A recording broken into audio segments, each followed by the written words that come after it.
Hello everyone, we are welcome you on Albus Talks on Dukascoin TV. Today we have our studio and hosted by Yes We Trust from House of Trust. Let's talk challenges a bit. I think coping with challenges is the most important thing. And so you're representing Switzerland, right? And Switzerland become kind of hub for crypto people because it's regulation, because of calibration mode, and because of many reasons. But talking about the global scale, what's whether you are building that not only for inner world, but for global scale, because I think that matters for everyone. But being back to the question of the challenges, so what challenges have you faced while building your products? Because you are building so much, and I believe there's different target audience, different products, how it's connected, and how that's generally speaking empowering, global. Sometimes when you are an early mover, 8 years ago I thought in 1 year we're going to change the world, right? That was like the feeling. In 1 year we're going to change the world. And then I realized, fuck, it's a lifetime journey, right? I'm going to work the next 30, 40, 50, 60 years on that to make it happen. Maybe we're going to just give the key to the next generation, right? So you can play in the finite game or the infinite game. And I think it changed your perception. You become more patient and you enjoy more the journey. Yeah, and scientists have proven that the infinite game, as per se, works much better from not only a psychological perspective, but actually reaching your objective. They did studies on the people that went to the gym saying, okay, I want to get to this body shape, and those that said, I want to go to the gym to be fit. Fit is an infinite thing. You can get fitter, but you can never be in the perfect shape if you want.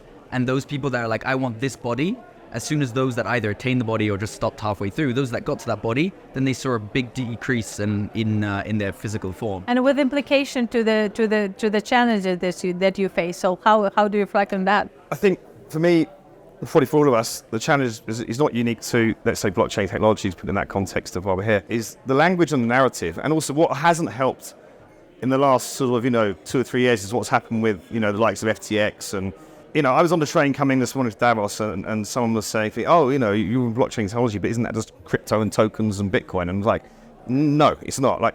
Distributed ledger, blockchain technology is not crypto tokens. You've got to sort of maybe get around that. It hasn't helped what's happened, let's say in 22 with, Its biggest strength became its biggest weakness, right? The fact that it's so omni-valuable everywhere, whereby anywhere where there's data, you need a data management system, and so blockchain can be introduced.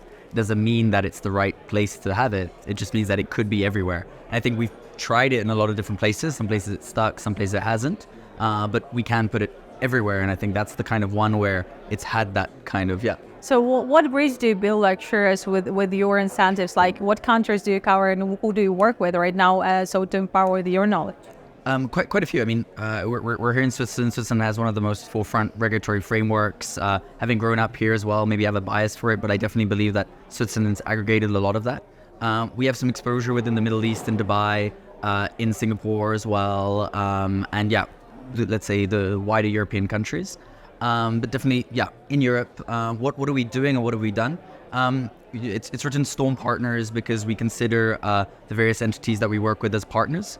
So we help them fill in the missing pieces of the puzzle, and we've done that by aggregating experts together. So we have 5 in-house lawyers, we have marketeers, finance experts, etc.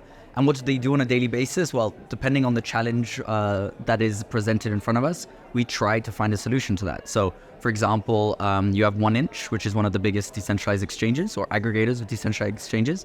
They had quite a troublesome one where they're operating in the decentralized sphere. They're trying to work with more institutions. They're trying to do a lot more, grow, etc. But of course, they need support on the legal and regulatory side to be able to navigate that industry. So they came to us and we figured out a way to be able to make that work with them. And so it's all about, finding solutions to bigger problems.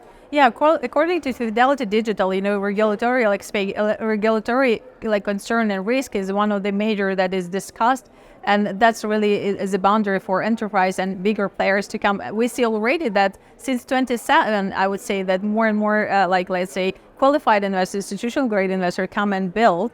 But can you tell us more about the building part of your community? We use blockchain in 3 use cases. Number 1, tokenized shares of the company. So fractionalized shares allow people to participate with a small amount of money. Number 2, a voting platform that people can vote which projects receive funding. And number 3 is utility token incentivize positive behavior. Might be have a QR code here that people can scan, reward people to come to the events. We went through a process of 14 months of tokenizing shares of the company. We spent nearly 150,000 Swiss francs. And now we have the experience and the partners, so we can offer the young startups the same services for 20, 30,000 Swiss francs. And instead of 14 months, maybe 4-6 months, right?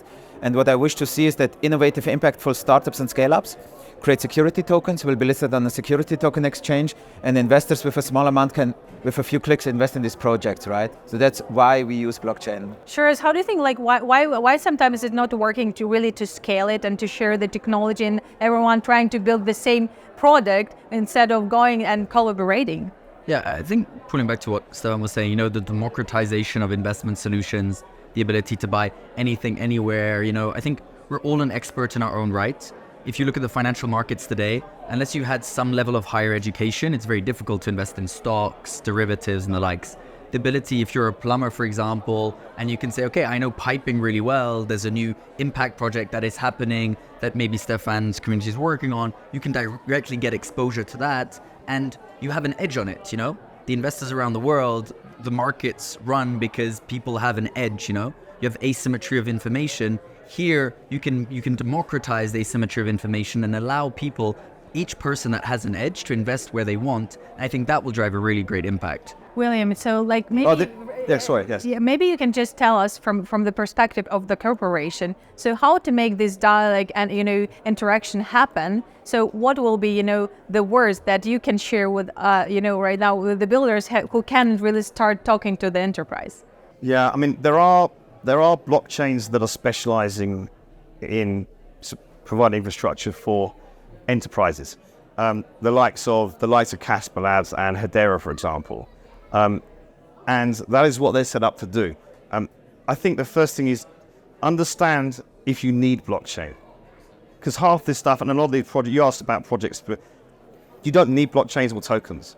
It's like, what do you need? What is a blockchain? It's a ledger where you can record something, it's time-stamped and dated, and it's immutable. Where is that useful in your business? And that could be anything and there are use cases already. Cross-border payments, you could use it. You could do traceability, ESG. So these are they're just a few of the things you can do. And of course, I'd say, talk to me. Yeah, thank you so much. Today we was on Albus Talks on Dukascoin TV, and we were talking about builders, doers, and people that are like spreading blockchain knowledge into the world. So see you next shooting.